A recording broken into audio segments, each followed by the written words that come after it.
My internship was at Griffin's Faculty Physicians. Introduction. Hi, my name is Gabriella Lira, and I will be attending Penn State in the fall for the nursing program. I interned at Griffin's Faculty Physicians. This is what it looks like. It's in Shelton, Connecticut, and it's like in a square. There's like Adams Market and a bunch of other little stores around. It's really cute. My site supervisors were Christina Dubé.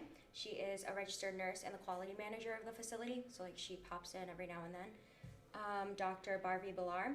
She is a medical doctor that specializes in public health, and she is certified by the American Board of Family Medicine. And then Crystal Rosado is like the person I shadowed. She is a medical assistant for Dr. Bilar. Site experience. My mother works at Griffin Hospital, and there's a lot of people who were able to match me with someone who worked in the field that I wanted to view. And so that helped me know the people more and be more comfortable in the setting. And the physician office works with various patients of all ages, starting at 18 and older, and they work in all areas, so you get like various people coming in for different issues or like health concerns. Site business. Griffin Faculty Physicians at White Hill is a primary care office with only 2 doctors, which is Dr. Bilar and Dr. Farron. He wasn't there while I was there because he was on a cruise, but he's retiring soon, so it's just going to be her. Griffin states that their main focus is to partner with like the patients and family members to help conjoin the healthcare plans and stuff like that to make the patients feel more comfortable and trusting of the doctors. Expectations prior to starting. I knew that I was going to be observing interactions between the healthcare professionals, the nurses, the medical assistants, and the patients, and how they like work together as a group. And I also knew that I would be learning basic health protocols like vitals, how to like chart things into the computer itself, and safety protocols, when to use masks, when to like how to properly use a needle, how to throw away all like disposables and stuff. So that stuff. My responsibilities. I was mainly with Crystal, so I observed her when she was taking the patients back into the room, asking the patient interview questions, which is like, why are they in for today? If there are any changes to their medication, medical history, any concerns. I observed Crystal take her vitals, like oxygen levels, blood pressure, and temperature of the patients. I was able to like create small talk with the patients when needed. For example, when one of the patients got dizzy, I was the one who they would like send in, so I would sit with the patient and be able to like observe them for the doctor and medical assistant when there was a rush of patients. I learned about different medical equipment and what they're used for. So like she would test me and stuff on what you would need to draw blood, which is like the tourniquet, which tightens your arm so like the blood pressure flows through, the kidney bean tray, which is what they call it, it's disposable, the needle cap, bandage, alcohol wipes, gauze, that basic stuff. And then I also learned about medical procedures and what different medications do. For example, when you draw blood, the yellow blood vials would spin for 15, wait out for 15, then being put in the fridge for lab. So I learned a few different things that like go into healthcare. And then I also learned the basic how to like clean rooms before and after the patients leave. So that was my job. I would go in, change the papers for the beds, throw away all the stuff that the doctor used, and then tell her which rooms were ready for her to assign to the patients. My accomplishments / what I've learned. I learned how the like computer works when logging in. So when we were in the rooms, I would stand behind her and see like what she typed into the computer and how the system works itself. I learned how referrals from doctor works. So she had to write a lot of appeals for new medications for the patients, and the doctors would need to see the patients beforehand before sending out the referral because some were very specific. I learned about insurance policies. I didn't know that like some patients could only get 1 EKG, which is like an electrocardiography, and an A1C, which is checks like your glucose levels every 3 months, or their insurance charges double. So we learned how to she taught me how to check beforehand before giving these procedures if they don't really need it, so they don't get charged. And I have become more comfortable when speaking with patients in basic safety procedures, like when to wash your hands, mask wear, needle safety, blood safety, and all of that stuff. And I also learned that cold hands and nail polish can cause the pulse oximeter to give you false readings. So when that occurs, they heat up the patient's hands and stuff like that because it unbalances the results. Challenges and difficulties.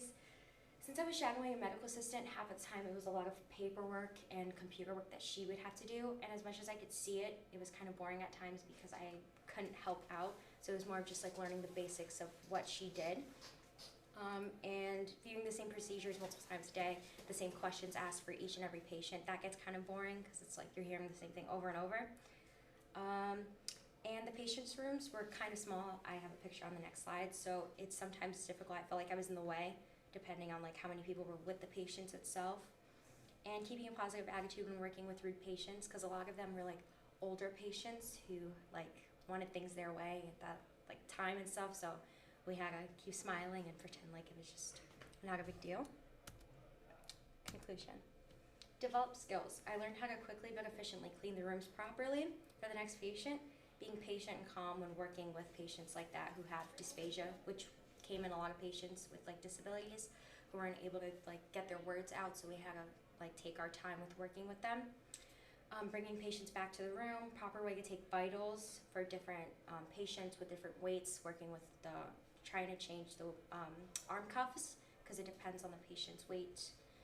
Equipment needed to draw blood, how to prepare blood vials for lab because lab came in and he taught me how to like prepare it properly for them to take. Communication between the medical assistant and the doctor when debriefing about the patient before the doctor goes in. So after each patient that we brought in, we would go to the doctor and debrief about what the patient is here for, their vitals, basic stuff like that, so she had some information before speaking with the patient. And learning about different equipment machines like the centrifuge, which I'll show you in the next picture, the Alira Theme 2 analyzer, pulse oximeter, and the EKG machine. So this is the A1C finger pricks. So you prick your finger and it goes into like a quick machine that helps you draw the blood, which is the defibrillator. So it goes into a vial, it goes into that machine, and then it gives you a reading of a number between 4 through highest 14. And it shows you if you're like pre-diabetic or possibly can be diabetic. So the lower the better, but it just gives you a quick reading. It takes 3 minutes. That's the medical cabinet with all the medications before it was restocked. That is the blood defibrillator. So like you put 2 vials on each side and it spins to separate the blood cells. This is what the patient's room looked like. They weren't that big. And then this is just like a medical cabinet that Dr. Farron had with like a bunch of very old medication that I guess he got from someplace, I'm not sure where. That's an EKG machine that's like portable, and then the fridge with the medications that they use for the patients. Internship benefits. I gained a lot of experience from shadowing, and it gave me a head start than other students in my nursing program who weren't able to have this opportunity. And it helped me realize if this job was something I would really want to do, if I wanted to work in more like the computer side or more with the patients. And I realized that I would rather work with the patients than work with like the insurance and all that paperwork. And I gained valuable information I would need to know when working in the healthcare field. Future plans. During the summer, I hope to obtain my certified nursing assistant license so I can continue to gain my experience with working one-on-one with patients, which is what I want to do more, and throughout the summer before attending Penn State in the fall. Thank you. Any questions? I have a question. So you mentioned obviously working with challenging patients. Can you tell us about like one specific instance that you can recall about working with somebody who was difficult? Yeah, there was this patient that she was blind and she was very short and she was old. And we had to like walk her around the clinic to like take her to each places, but she was very frustrated. She was not having a good day, and she wanted us to print out the paperwork for her lab orders. And lab orders are really long now in the system because she needed a lot. And so we gave her like 6 pages, and she starts yelling and like she was just like throwing them. She was like, I only wanted 1 paper. And so we had to like calm her down. She was grabbing onto my arm, and I thought it was funny because I don't work with these people every day. But that was challenging to like keep calm and try to calm her down and figure out what she wanted so it's in her way. But yeah. Yes? Did you like being in like the general practice, or would you want it to have been more specialized to something else? I would want it to be more specialized because I feel like it's a lot to figure out what like tiny symptoms.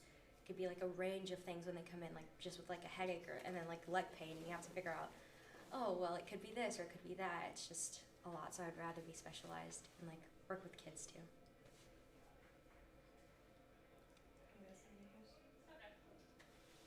job, Gabby. Thank you.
So I did my internship at Milford Vascular Institute.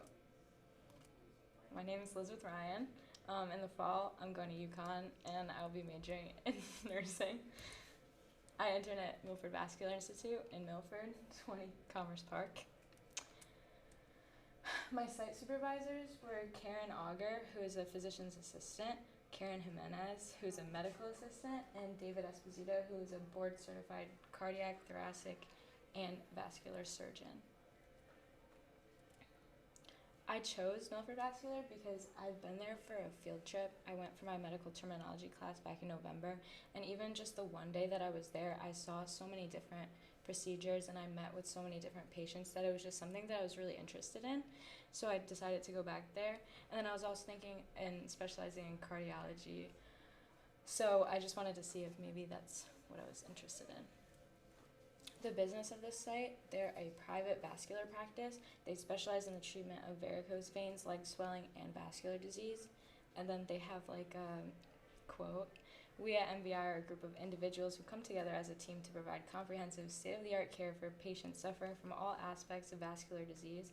At the heart of everything we do, the way we act, the way we look, the way we treat others is a desire to send a clear message to our patients, we care." Which is something that I saw a lot when I was there. Like, they're very personal with their patients. I noticed that a lot. Like, even the patients from the past, like, they would call up and just talk to their old doctors, which is kind of cool. So my expectations prior to starting, I thought that it would be mostly observations, and I would observe the same procedures that I did the first time that I was there. I thought it would be more fast-paced than it was. Like, I would constantly be doing something, and I would have pretty much no downtime. And then I also thought that I would be shadowing one specific provider, meaning I thought I'd be assigned to someone all day instead of I just kind of sat in the conference room, and whoever was meeting with a patient, they would just pull you out if they were meeting with someone interesting. So my responsibilities, I did a lot of observing. So I was able to watch different procedures like a radiofrequency ablation, which they called RFs, which is when, because of venous insufficiency in your varicose veins, they go into your vein and they burn it so that it closes and you don't have as much problems with them anymore. Varithena injections, which is when they inject medication into a vein. It's the same thing. They're all for venous insufficiency. And they inject the medication in so the vein just shrivels up and dies pretty much, so it doesn't bother you. Ambulatory phlebectomies, or APs, which is when they remove the entire vein, as well as being able to observe different ultrasounds of the veins, a Baker cyst drainage, and how to put on UNA boots, which are compression boots for after you have any of these procedures done. I was able to take some patient vitals. I was able to bring them into their rooms and take and record their vitals. I would take blood pressure using an automated blood pressure cuff instead of doing it manually. I would take their oxygen levels using a pulse oximeter, and then I would also take their temperature. I would also grab supplies for medical assistants or providers if they ever needed them, if it was during a procedure and they couldn't break the sterile field, if they forgot something or something wasn't in the room, I would just go out and grab it. And then for part of my responsibilities, I also have to do a final presentation at my internship, which is tomorrow. But my topic is subclavian steal syndrome, which is when you have a blockage in your subclavian arteries, which are your neck and your shoulders, and it causes you to have two different blood pressures in your arm, which is why it's called subclavian steal syndrome, because the blood pressure is stolen from one arm and taken to the other side. My accomplishments, I learned a lot about the different procedures that they performed in the practice. I was able to see pretty much every single one that they had. I learned about different venous and arterial diseases and the differences between them. And a big part of that was learning how to decipher between an arterial and a venous disease with one simple question. When does it hurt the most and what makes it feel better? So if it hurts the most when you're just standing still, upright, it's your veins. And then it feels better when you're moving, it's your veins, because a venous insufficiency is when your valves in your veins don't work. So the blood pretty much, by gravity, just gets taken down to your legs. So when you're stagnant and you're not moving, the blood just stays there. But once you start moving again, your muscles are contracting and it's able to pump your blood back up to your heart where it has to go.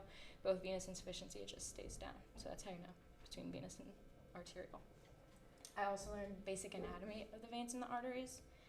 I was able to strengthen my communication skills with patients and also medical providers who were working there. That was a big thing that I was nervous about because they all are just very smart people. Like, I felt very, like, not as caught up as them, but as time went on, I was able to, like, really work on that. And then I wasn't afraid to ask questions either. My challenges, since it was a clinic, the procedures that they performed every day were pretty much the same. So after you saw them once, like, they wouldn't really take you out of the room as much anymore because you've already seen it and nothing really changes. Since I started my internship later than the other students, I wasn't assigned someone like the other people in my group were. They were assigned someone even if, like, they weren't there that day. Like, they all knew who they were pretty much. So I would just kind of sit there and wait for someone to take me, which they did a lot, but it would have been easier if I just had one specific person. And then I felt very nervous that a provider would ask me a question and I wouldn't know the answer, which is something that they did a lot. Like, one of the surgeons, Dr. Esposito, he would come in and give us, like, informational talks, and he would ask questions, and, like, it was, like, so hard to know the answers because I haven't gone to medical school or anything, so it was kind of hard. My conclusion. How it affected me overall, I developed new skills like taking vitals. I was able to enhance my critical thinking, and I learned about what I was experiencing every day. So, like, after I would see a procedure, they would tell me to go and, like, look it up so I could just know what it was. I discovered that I may want to specialize in cardiovascular nursing, and I also learned that I wanted to work in more of a fast-paced environment like a hospital instead of a doctor's office or a clinic. My future plans before going to UConn, I plan on taking the CNA state license exam so that I can work as a CNA over the summer. Thank you. Any questions? I have a question. Yeah. So you're doing your presentation tomorrow on that syndrome. Can you tell us, like, one really interesting fact or, you know, something that you're going to present to Dr. Esposito tomorrow? I think that the most interesting thing about it is because it is, like I was saying this before, but since it is subclavian steal syndrome, it's just the fact that your blood pressures are different on both sides of your arm. So, like, the only way that they would really find out about it is if they take both of your blood pressures. And it's also, like, it's pretty rare to have a blockage, like, up here in your shoulders. Usually when you have, like, a blood clot or a blockage or a narrowing, it's in your legs or in your heart. So it's just kind of rare, but it's really interesting. Yeah. What was your favorite procedure to watch? I liked watching the RFs, which is when they go in and they burn the vein, because they're not, like, all of the procedures are minimally invasive. So when you watch them, it's not like someone's leg is just, like, cut open. Like, they just put in a probe and they go through the entire vein, and then they just put the machine in it and they burn it. Yeah. How did you pick your topic for your presentation tomorrow, and what are you trying to explain? Like, what is your text doing that? I picked it because one of the medical assistants was talking about it, and someone had subclavian steal syndrome that was there. I didn't get to see the person getting scanned, but I heard about it, and then they were talking about it after. So that's how I picked the topic. Usually Dr. Esposito picks for you, but he didn't do that for us this year, so we're all had to pick our own. And then I have to just go over, like, the symptoms, the pathophysiology, treatments, surgeries, pretty much like a case study, I guess, of what the disorder is. Any other questions from you guys? All right, nice job, Liz.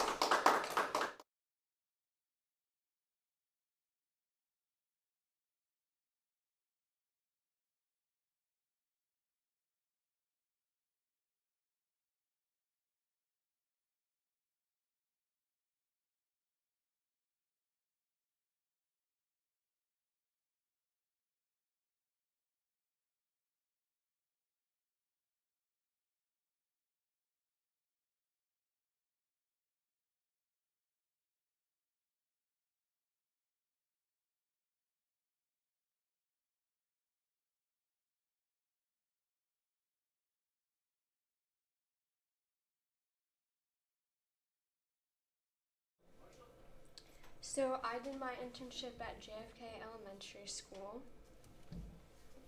I'm Alyssa Gregus, and I'll be attending UConn in the fall as an elementary education major. So my site was JFK, and my site supervisor was Alicia Correa. She's a 4th grade teacher. I was really lucky to be put with her because she won Teacher of the Year this year. But this was her first year being 4th grade, and she's usually taught 3rd grade. And then this is a picture of me with my class. We took this my last day there. Why I chose this site, I planned going to school to become an elementary school teacher, and I went to JFK. That's a picture of me on first day of kindergarten. So I'm familiar with the building, and a lot of the faculty members that I had as teachers still work there. The main reason why I chose JFK over the other elementary schools is because my mom is a building substitute there. So when I first met with them about possibly interning there, they told me that I would have the opportunity to jump around to different grade levels with my mom. So I knew that would be really helpful. And I thought it would be neat to be inside the same building I once was as a student, but from a different perspective. It was almost as if I was seeing like the behind the scenes that I never really paid attention to. My expectations, I wasn't expecting to create some of the bonds that I did with each of the kids in my class. Like the girls, they all go to the gymnastics gym that I work at, so I was always talking to them about that. The boys, I always knew like, oh, how was your baseball game last night? So I wasn't expecting to get to know them as well as I did in the amount of time I was there. And I also wasn't expecting to enjoy working with the older kids as much. I thought that I would prefer like kindergarten, 1st grade, and I preferred like 3rd, 4th grade. And going into it, I thought that it was going to be hard grasping like the units that they were in, and it wasn't as bad as I thought it was going to be. Some of my responsibilities was mainly to just walk around the room and help out each of the kids when they needed it. When I got there, they were in the middle of reading Wonder, so I kind of took over that job. I read it like 20 minutes each day. So I'd just read it, and then Miss Correa would stop me and ask the kids questions, and then I would try to lead the conversation. And then I just helped out Miss Correa whenever she needed me. I printed out papers and made copies for her a lot, and I would always sit in on her prep meetings, and they would include me in the conversation so I would know what I was doing. And then just mainly going along with the kids' schedule for each day and their daily routine. That's a picture of what their schedule was each day, but it was different every day. It was kind of confusing because it's different than when we were in elementary school. Now they have Spanish with a different teacher, STEM lab with a different teacher, and it like changes every day. Some of the challenges was my age. There was definitely a difference versus how they like spoke to me compared to how they would speak to Miss Correa. So that was interesting. And then knowing how to explain things like how I was supposed to explain it. I included pictures of math because the way they were learning math was not how we learned it. So they would ask me questions and I didn't really know how to help them. Being able to help all the kids equally. A lot of the kids like to hog me to themselves. I would try to go help someone else, but they would keep asking me questions. And then each of the kids were on different learning levels, which was hard too, especially during like writing, because I would want to help everybody, but someone else needed more help. Some accomplishments was I did get to sit in on different classes. I got to sit in every grade level because whenever my kids were at special or lunch, I would just go find my mom and whatever class she was in, I would sit on. And then I got to offer help to each student when they needed it. I built really strong relationships with each of the kids that are in my class. I'm actually going back tomorrow because they have a gift for me. And then I discovered that I preferred working with the older grades compared to the younger kids. Some of the skills I developed was interacting with kids from a variety of ages. So I was talking to kids from pre-K up to 5th grade, which there's definitely a difference with how you treat them.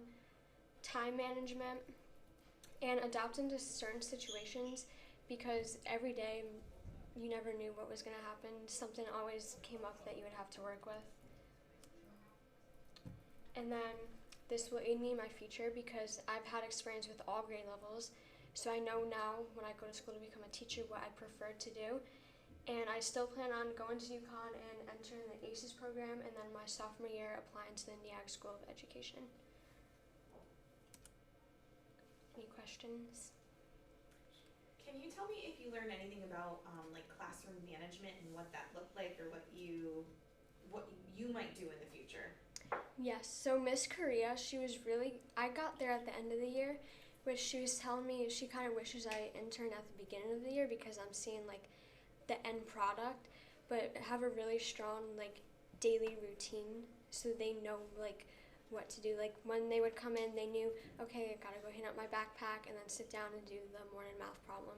So just like have control over the classroom by creating that routine that they get down every day. Yeah. So I know in my experience in my internship, my class had a lot of kids that were on 504 plans and kids that needed specific help.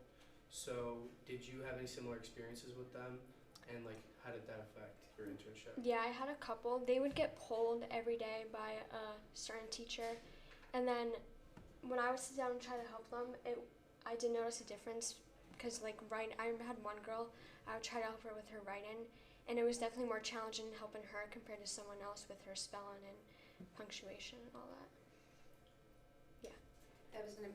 Were you able to sit in on like a PBT for a student? I wasn't. at 504? I wasn't allowed to. They weren't, okay. Were you able to do any lesson planning or come up with any activities like creatively on your own? I wasn't, but they let me sit in on some of their prep meetings. So they would ask me like my opinion. Like they were doing a worksheet for history one day, and they asked me if I thought they would find it boring or found it fun, and I said they might find it boring. So then I gave like suggestions on what they could add. Great. What was your favorite subject to like help out with? I'd say writing. When I was there, they were in the middle of writing their like creative stories, so it was interesting seeing what each of them were writing about. Any other questions for Alyssa? All right, great job, Alyssa.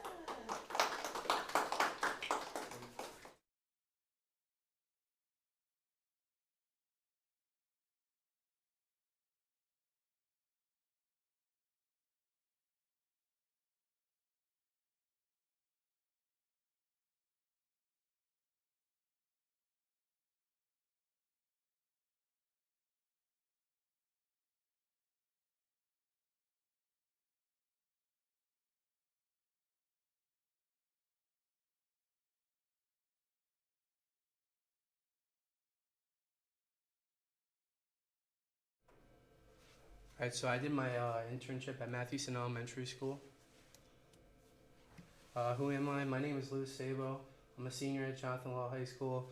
I'm attending St. John's University in Queens, New York, and I'll be studying business administration. Where did I intern? I interned at Matthewson School in Milford, Connecticut on West 1st Street. Who is my site supervisor?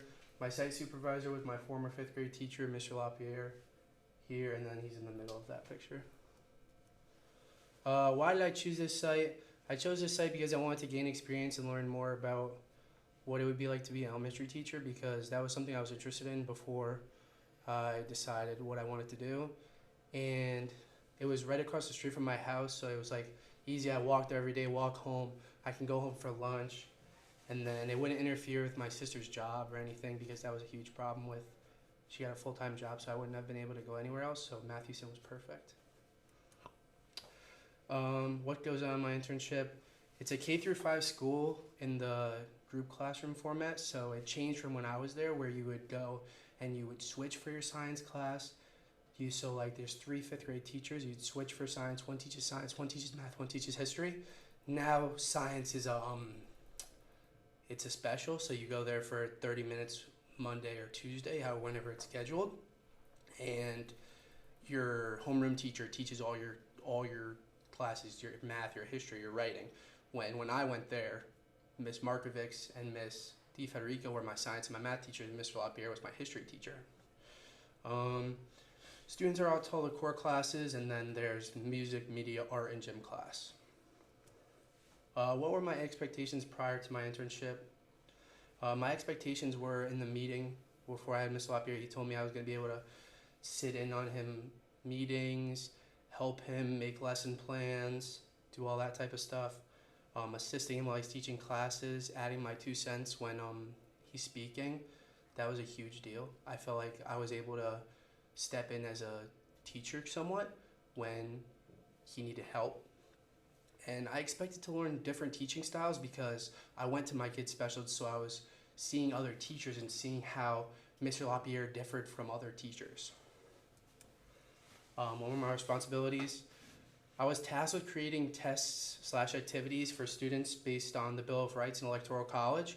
I was able to make their final history test, which was about the Bill of Rights and the Electoral College and how it works, and the judicial and the legislative branch. So they have to learn about the amendments, they have to learn how, like, the requirements to be a president, how old you have to be, you have to be a natural born citizen. I assisted students in their understanding of math. So we had, my class specifically had a lot of kids that were troubled in math. So while Mr. Lapierre was teaching the group as a whole, I would take a select group of kids to the back of the class and be able to slow the problems down because they were word problems and some of the kids also had trouble reading. So I'd be able to help them break it down, show them maybe a different way to look at things, because that's super important for these kids to be able to look at the problems, the word problems in a different way. I was also making sure that students were always on task, because the same students who weren't very good at math or reading, they tend to go off task or they would draw. So I would be walking around the class occasionally, making sure that they were always on task and they were always had their notebook out, pencil, paper, their writing. Yep. In addition to that, I graded all the math papers and I went to all their special activities. Or my accomplishments, there's not like a paper list of accomplishments. What I really was able to attain was Mr. Lapierre's insight. He truly is probably the best teacher I've ever had, and being able to sit with him for the past 4 weeks, I was able to see that there's like a different connection with him than other students or other teachers, because I feel like he truly cares about his students. And unlike some of the other teachers I was able to sit in on who would just give up and let their students like be bad and stuff, and they would just take it. These students like really listened to Mr. Lapierre. They had a super good connection with him. This class was very good. I gained a super well connection with them. Some of these kids, they're asking me where my job is. They want me to come to their baseball game. They're asking me to eat lunch with them. They're asking me to come to recess with them and play football. I was the quarterback for every recess class. They wanted me to be on their kickball team. So it really hurt me to leave these kids because I felt like I grew such a bond with them. And they even they would ask me questions. They knew after my second day, they were like, Mr. Lewis, I looked you up yesterday. I see that you did wrestling at law. I see you played football. Yeah, do you know John? Do you know Connor? I'm like, yes, I know these people. They're like, we want to come to your lacrosse game tomorrow. And I had to tell them I didn't play this year because of my knee, but they were all so excited, and it was just really good. The teacher-student bond was great. I was able to make a bond with the other 5th grade teachers, Miss Barnelli and Miss Isaac. Although I didn't see them a lot, we did talk because during the specials that I stopped going to because of problems, I would come and we would all come together and talk during that with the other intern, Logan Aronson, who goes to foreign. I was also able to see if I wanted to become a teacher. In the end, I knew it wasn't for me, but this gained a lot of experience because I really got to just see if I liked it. Future plans. My future plans are to go to college and study business. After college, I want to pursue a job and gain working experience. And I'm going to the government air traffic control in Oklahoma. And once I'm done with that and I get checked out, I want to move to New York City and work in an airport. I don't plan on doing another internship over the summer because I don't plan on being a teacher. That's it. Any questions? Yeah. What made you take teaching out of your head? Such long hours. So Mr. Lapierre gets there at 8 and doesn't leave till 4:30 sometimes.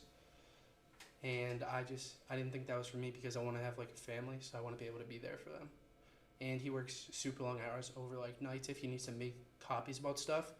So like when I made the lesson plans, I had to work like one of my days I worked after school 3 to 6 to make some stuff and help him, and that wasn't for me. Yes. You had mentioned how kind of the scheduling was different from when you were a student to your internship. Did you ask your teacher why they changed that format? Unfortunately, no, I did not. It changed, I think, the year after I left, though.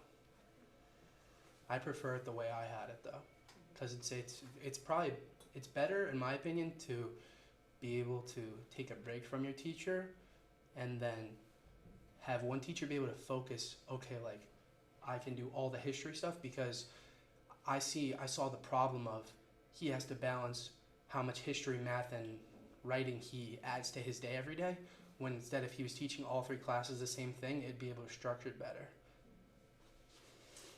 Was there any particular student you bonded with more than another, or could you tell a story of you mentioned that was like really the big takeaway was building those relationships. Was there any one that was a real standout for you? Yeah, so this kid, Jimmy, he was probably my favorite student. We hung out together every day, probably more than we should have. I mean, I probably should have helped some other kids more, but I just liked sitting with him because he was so much more relaxed than other kids and mature that I was able to have conversations with him about stuff, and he was interested in the same things. And his cousin plays football with me, so we always got to talk about football. And he was a lot more relaxed, I would say. Some of the kids were a little bit crazy, where I couldn't sit with them for too long before they got too crazy. Yeah. So it sounds like you really have a connection with kids, but you don't want to be a teacher. Could you see yourself working with them in like a smaller capacity as like a mentor or something? Definitely as like a coach, like a sports coach. I could definitely see myself doing that. I was interested in that, but that would be in the future, like when I was older. I also work at a summer camp, so I'm like, everyone tells me like, oh my gosh, you'd be so good at being a teacher and stuff like that, and I agree I'd be good at it, but it just like wouldn't be for me. Like I don't want to do it personally. I just want to ask one last question. So you mentioned air traffic controller training. Yeah. Like what motivates you to do that? Oh, Like, where did that come from? I'm so interested. yeah, my brother-in-law and my brother-in-law's dad.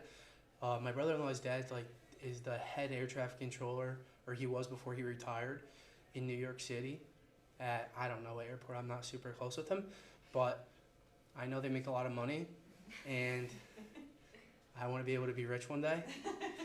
And no matter what, you retire by the time you're 50, because your brain cognitively it slows down. Once your brain starts slowing down, they can't have you working in such a high stress environment.